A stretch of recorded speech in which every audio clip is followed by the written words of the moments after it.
like to thank all the viewers who have emailed me with requests for future videos, and even a lot of requests for future subjects. I don't know how many more I can do of these videos. This has just been a fun project that I wanted to do over the holidays, but we'll see. The main requests that I've been receiving, above all others, they are the number one, it's the number one request I've been receiving, is wanting me to weigh in about these drug letters that surfaced a couple of months ago. I'm sure there's many of Bruce's fans and followers who would just love to see these. Well, first of all, wish they never came out, but secondly, that they wish they would just disappear, and don't want people to weigh in on them, and they just like everyone to be quiet about them. I've even read a couple of statements on social media from people that say that state the letters are fake, that they're photoshopped. I think personally that there are some key lessons to learn from these letters, especially for our youth and our young adults. We're facing a major drug crisis now in this country, worse than ever, that's really killing hundreds of thousands of our youth. And so I think there are some lessons here that are important, and for that reason I'll weigh in on these. I knew all along, dating back to 1996, when my book Unsettled Matters was first published, that eventually everything I said in that book would be proven to be true. And sometimes it's taken a month, sometimes it's taken, a few months, a few years. But in this case, with these drug letters, it's taken 25 years. I named Bobby Baker 25 years ago as being Bruce's drug supplier, who was sending drugs and bringing drugs into Hong Kong. When I said that, I was, called a liar. I mean, I just, no one believed me. Few people believe me, but it's taken 25 years for that to be proven to be true. Bobby Baker first met Bruce in 1964 when he joined the Oakland School. And I guess they maintained a friendship while Bruce was in Oakland. He wasn't in Oakland that long before he came to Los Angeles, and then went back to Seattle briefly, and then came back to Los Angeles permanently. But when Green Hornet was canceled, when the series of Green Hornet was canceled, and Bruce fell on hard times, apparently Baker loaned Bruce some money, which Bruce was very grateful for, and that endeared him to Bobby Baker. Baker died from a heart attack in 1993 at the age of 52. He apparently had his own drug problems and was an alcoholic, and so his dying at a very young age, at 52 years of age, probably could have been predicted had he not done something about his drug and alcohol abuse. Many of us knew about Bruce's use of marijuana and a few other drugs in the 60s, in the late 60s when he was here, before he went to Hong Kong. But none of us, I certainly didn't. Jim Coburn suspected it when he returned from Hong Kong in the early 70s when he saw Bruce over there. And Sterling Silliphant certainly would have had the same reaction. No one really knew about the massive amount of drugs that Bruce was having sent into Hong Kong. I certainly didn't know about it. I think it's important to point out, because there are people who are saying that Bruce was a major drug addict because he was using these drugs. I think that's a stretch, and I'm not justifying his drug use or trying to minimize it or sugarcoat it, but the reality was in the late 1960s, there was a culture in this country that was fueled by drug use.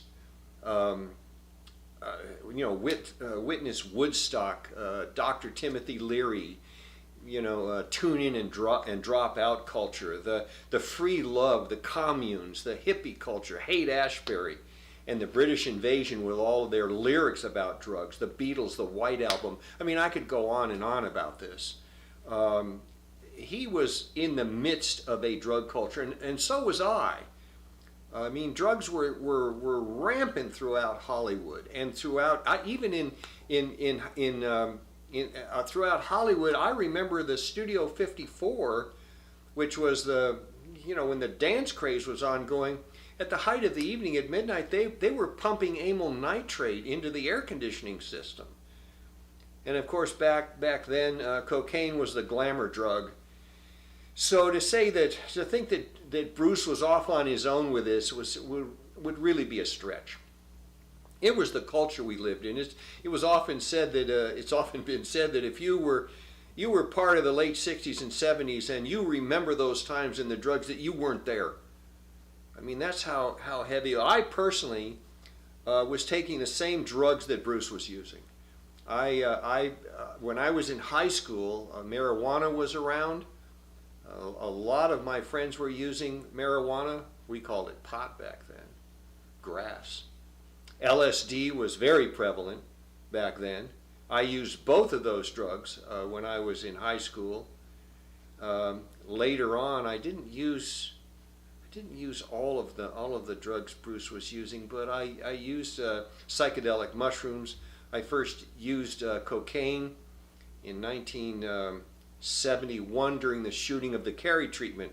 I mean, cocaine was rampant on that film production. That is a film I made with James Coburn, and Coburn and I smoked pot regularly.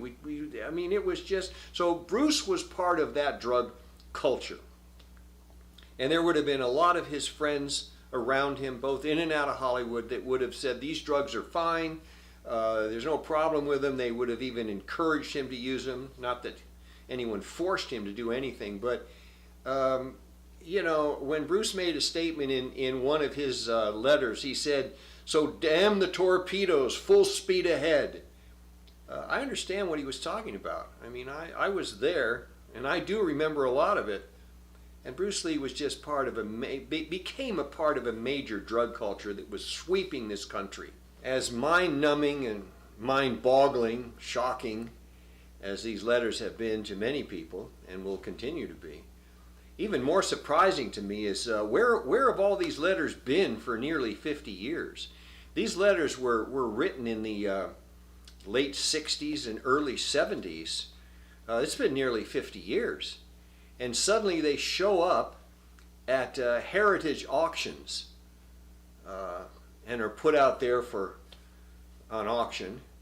And they sold for collectively for $462,000. That's nearly $500,000 that these letters sold for.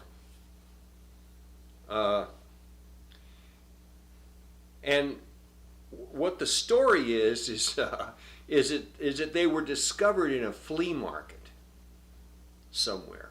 I mean that's right up there with a garage sale. So I have to wonder, first of all, how did they land in a flea market? And secondly, who were the sellers and who were the buyers? That's a lot of money, $500,000 to be sitting around for nearly 50 years to be discovered in a flea market. And that means for all those 50 years, even the people in the flea market, they didn't even know what they had.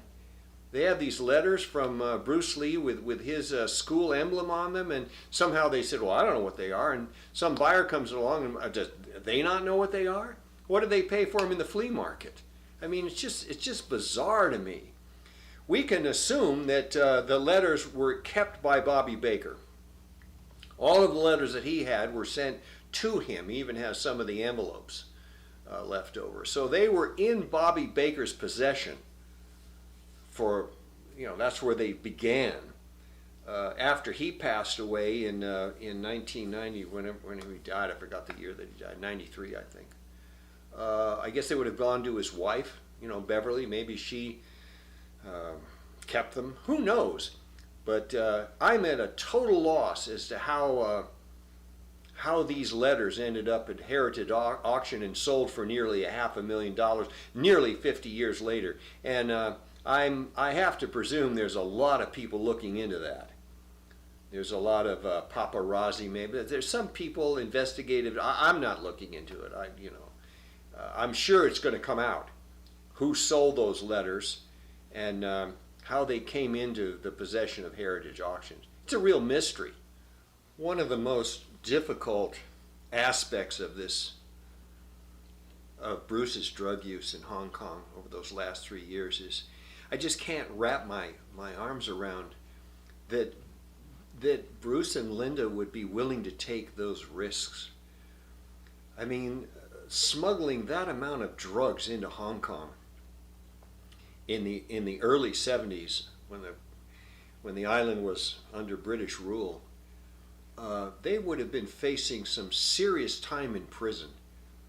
Not only the drugs, but the guns. He was having some firearms smuggled in there as well. Obviously Bruce was out of control with his drug use. I mean, there were times when he was in a total daze. People just, have reported that in biographies, and those people who knew him back then, we used to hear that, Bruce was often in a daze. And then there were times when he was totally out of control with violence. He had violent episodes. And he talked about going out for the evening and not remembering anything that happened the night before. And then in one of the letters he writes to Bobby Baker and said, "I had a real hard day." And he writes in capital, "hard day." And then in the next sentence he says, "I need more hash."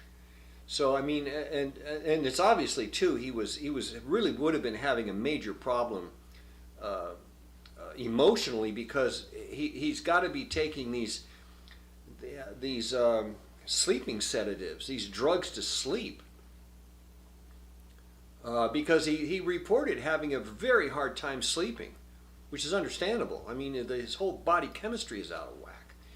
But he would have had a hard time sleeping, and I'm sure that these drugs he was taking, some of them, especially these M pills that he refers to, were helpful for him to get some sleep.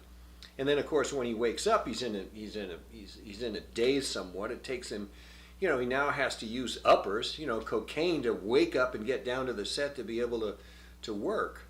And the biggest problem with that is that people who are familiar with this is that anyone who's doing this is missing REM sleep, that rapid eye movement sleep that's well known to be what restores your sanity in a sense. I know that the Soviet Union for years Soviet Union and other countries, maybe even our country, used to deprive their subjects of REM sleep as a torture. Every time they'd watch that, and every time the person would drop into REM, they'd wake them up. And so they never got any REM sleep. So that would have been, emotionally, a devastating blow to Bruce. So I understand why he was not on top of this, but Linda, I can't imagine Linda having to deal with the serving time in prison, the loss of her children, and all of that. And I know she wasn't a drug user. I mean, if you just read the letters, it's clear that she's not using the drugs. And when I was around her, she wasn't a drug user. So it's just a mystery to me that they would have been willing to take this risk unless they were covered, unless they were, somehow. I mean, the drugs were being smuggled into Golden Harvest and sent to Woonagan at Golden Harvest. Woonagan, the elusive butler. And maybe they were covered in Golden Harvest. I didn't get that feeling from reading the letters. Of course, you have to get them to Golden Harvest. But maybe, did Raymond Chow know about this? Were the police not allowed in Golden Harvest? Of course, they were there on a couple of Bruce's outbursts, his violent outbursts with that he had there with the director. With the Hong Kong police tipped off, I know there were triads in the Hong Kong Police Department. So it's just a mystery. I mentioned earlier that there are some lessons to be learned in Bruce's drug use, and I think perhaps the best lesson to be learned, and it's not new at all, is what can happen when we make our top priority in life fame and fortune, and are willing to go to any lengths to achieve that. That has not worked out well for a lot of people, and are historically the cases of that are numerous. But most of Bruce's fans are familiar with his definite chief aim, which he wrote in, I think it was 1969. And I'll read it so I don't get it wrong. He said, "I, Bruce Lee, will be the first highest paid Oriental superstar in the United States. In return, I will give the most exciting performances and render the best of quality in the capacity of an actor. Starting in 1970, I will achieve world fame, and from then onward until the end of 1980, I will have in my possession $10 million. I will live the way I please and achieve inner harmony and happiness." He wouldn't be the first one that would say, "I'm going to make my top priority in life to earn a lot of money and become a famous person, and then I'm going to be I'm going to live a life of peace and serenity." I don't know if anybody has achieved that. I'm not aware of anybody in my personal life. And I know that Linda wrote in one of her letters that she said that Bruce had the power to do what he wants his way, which is a rare opportunity for any man. Somebody gave him that, and that's a very, very dangerous thing in Hollywood, in the film industry. I've seen that destroy some real great film careers. When you have somebody become the producer, the director, the star, the writer, the everything, and controls it all and answers to no one. I've seen a lot of people in their own business life have that. Corporations where there's one person running and nobody has answer to no one. That's a recipe for disaster in many cases. But if you look at the people who've fallen into that Hollywood trap of fame and fortune and fueled that with drugs, because drugs will certainly help that drive and can run interference for you, and for a short period of time anyway. But you think of Elvis Presley, Richard Pryor, Michael Jackson, who also had tremendous sleeping problems, Robin Williams. I mean, there's a long, long list of people historically in the Hollywood film industry that have been caught in that quest for fame and fortune, and somehow got that to be coupled with drugs and alcohol. Ironically, Bruce's chief aim in life actually did come true. In a very ironic way, he did become a very highly paid actor with his future. Once Enter the Dragon broke, he was offered tremendous amounts of money and film deals. I think Warner Brothers said that they would sign him to a 5-film deal. They wanted him to star in a picture with Elvis. I mean, he would have definitely been the highest paid Oriental actor in history. And he did achieve world fame. When his film Enter the Dragon broke, I remember going to Grauman's Chinese.